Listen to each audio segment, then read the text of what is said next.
followers. So ngayong Enero, lumabas ang isang bagong DepEd order at ito ay super good news sa lahat ng mga guro. Ang DepEd Order number 2 series of 2024 under the matatag agenda of the Department of Education is committed to enhancing the delivery of quality basic education while promoting teacher quality and teacher welfare.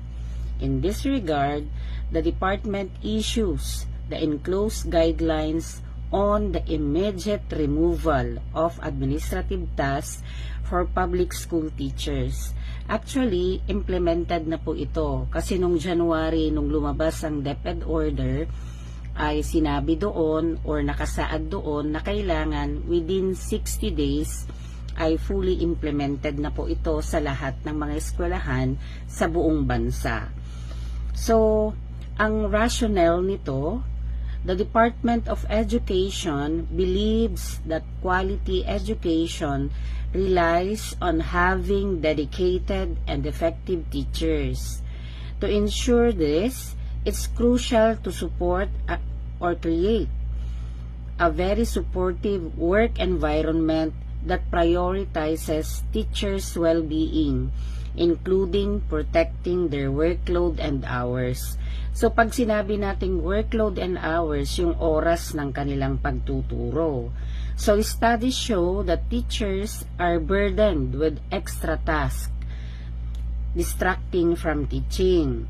So this often stems from understaffed schools lacking support, services, and standardized guidelines. Excessive administrative work affects teaching quality and teacher well-being.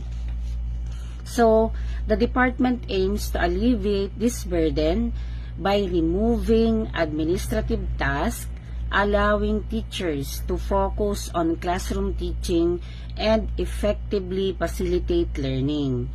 So, sa DepEd Order number 2, magfo-focus na ngayon si teacher sa kanyang pagtuturo sa loob ng classroom. Sa tugon, layunin ng kagawaran na bawasan ang mga administratibong gawain ng mga guro na nagpapahintulot sa kanila na maglaan ng mas maraming oras sa pagtuturo sa silid-aralan. Siyempre, sa pagtuturo sa silid-aralan, hindi lang naman basta-basta magtuturo. Marami pang ihahanda si teacher. Maghahanda siya ng daily lesson log or daily lesson plan. Marami pa siyang ihahanda para mas magiging very effective ang kanyang pagtuturo. Hindi lang ang kanyang plano, pati rin ang kanyang mga instructional materials like PowerPoint presentations. Meron din siyang i-prepare na mga kung ano-ano pa for the TV assisted instruction, ICT assisted instruction. Hindi kasi sapat na magsusulat lang siya sa blackboard at hindi rin sapat na television lang or PowerPoint lang ang kanyang dala-dala pagpasok sa classroom, lalong-lalo na sa elementarya. So, marami yung kinakailangan kagaya ng mga larawan at kung ano-ano pa upang mas magiging makabuluhan ang kanyang pagtuturo at upang sa ganon ay mas maintindihan ng mga bata ang kanyang itinuturo. So, ang pinakalayunin ng hakbang na ito na mapabuti ang proseso sa pagtuturo at pag-aaral na nagpapalakas sa epektibong pagtataguyod ng kaalaman. So, ang pinakalayunin talaga ng DepEd order na ito ay para ma-realize ang vision and mission of the Department of Education, which is to deliver quality, relevant, accessible, and liberating education. At para matugunan ito, kailangan talaga na mas maraming oras si teacher sa paghahanda ng lahat ng kanyang kakailanganin sa kanyang pagtuturo araw-araw. So, hindi ko pa nasabi kanina na syempre, liban sa paghahanda sa kanyang mga instructional material, sa kanyang plano, kailangan din niyang gabayan ang kanyang mga estudyante sa tamang landas, magche-check din siya. Kaya nga marami yung mga nagsasabing mga guro na hanggang sa bahay nila ay nagtratrabaho pa rin sila.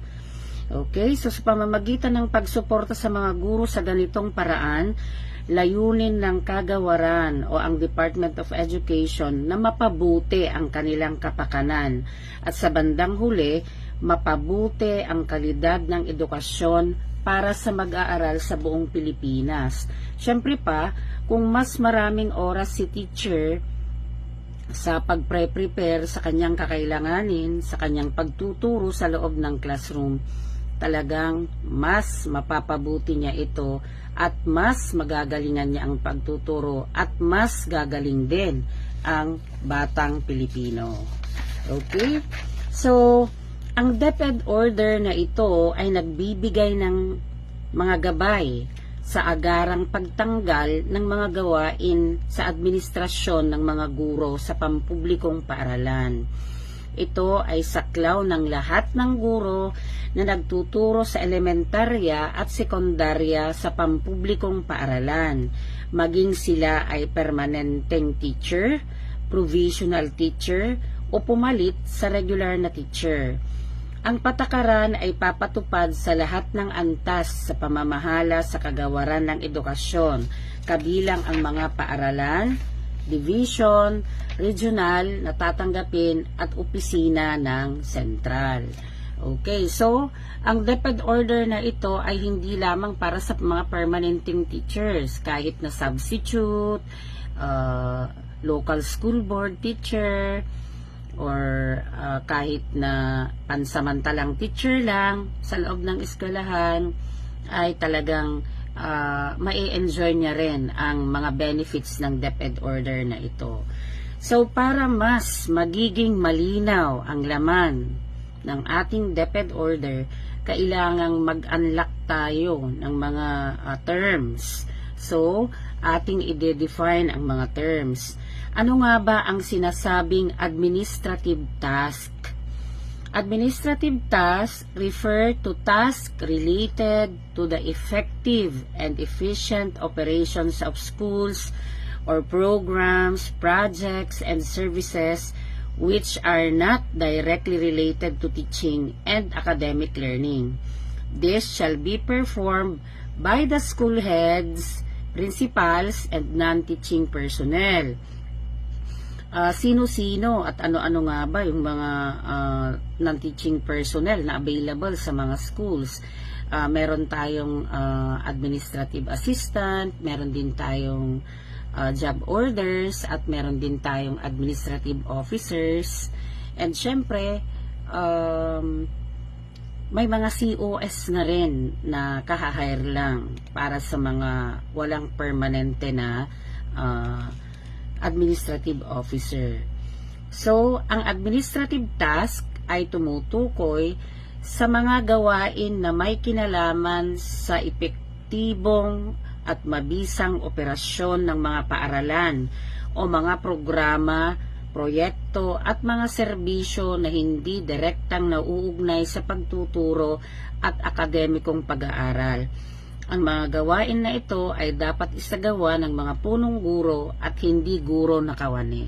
So gusto ko lang din kayong bigyan ng kunting kaalaman tungkol sa mga trabaho ng isang punong guro o school head sa isang eskwelahan, lalong-lalo na kung kagaya ng school na hinahawakan ko, integrated school, kinder to grade 12. So ang daming report nun.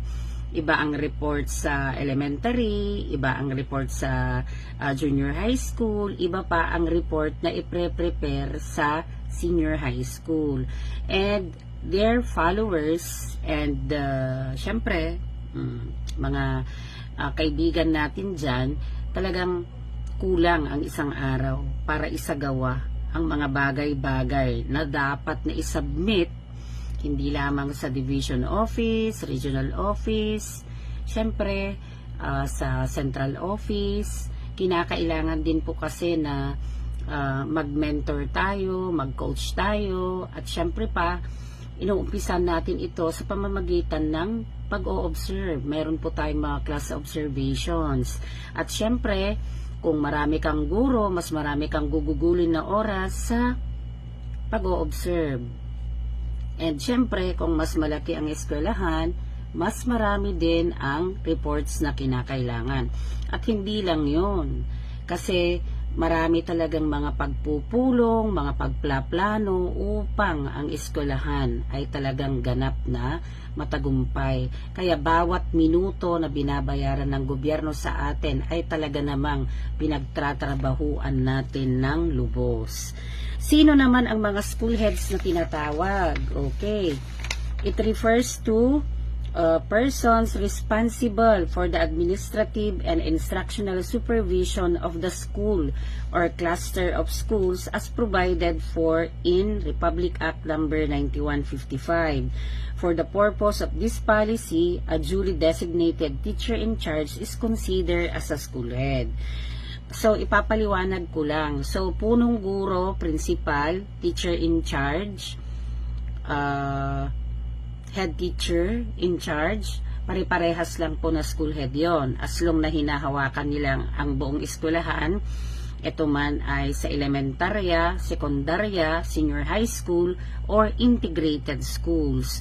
So, napakalawak ng gampanin ng isang punong guro, mga kaibigan.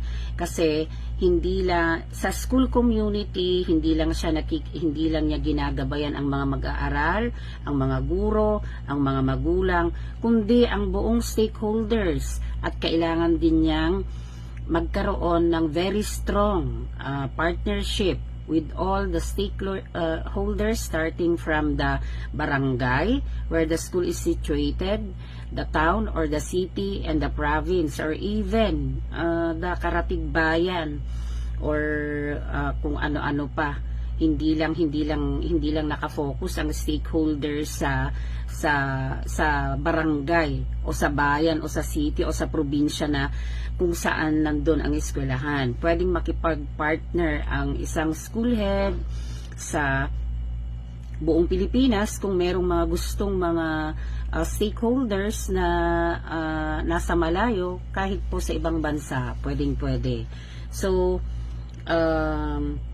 talagang napakalawak ng trabaho rin ng isang punong guro. Hindi lang yon, talagang nakasalalay sa kanya ang kapalaran ng eskwelahan, kasi talagang hindi lang siya makikisalamuha sa mga tao ng maayos, sa mga bumubuo sa school community.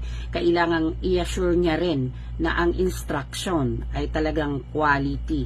At the end of the day, at the end of the month, at the end of the quarter, at the end of the school year, talagang lahat ng mga nakalagay sa kanyang enhanced improvement plan, sa kanyang annual improvement plan, sa kanyang priority improvement areas, at kung ano-ano pa ay magagampanan niya or maisa sa katuparan niya sa pamamagitan ng tulong ng buong school community. So, sino ang mga non-teaching personnel at teachers? Okay, non-teaching personnel, ito yung mga administrative officer. Sa isang malaking eskwelahan, kakaiba rin po ang setup. Pero sa isang maliit na eskwelahan, syempre, mas kokonti yung i-manage ng administrative officer, unlike dun sa napakalaking eskwelahan. So, administrative officer, nandyan din ang ating mga administrative assistant or ADAS, nandyan na rin yung mga COS, at pwede rin mga job orders. So, refer to those occupying non-teaching positions whose primary duties and responsibilities contribute to the delivery of basic education, services, and achievement of agency outcomes, but neither involve nor directly support the actual conduct of teaching or delivery of instruction. So, hindi po nagtuturo ang mga ito at hindi po talaga sila pwedeng magturo. Refer to ang mga teachers naman, refer to those occupying teaching positions directly engaged in teaching or delivery of instruction in the elementary and secondary levels, junior high school,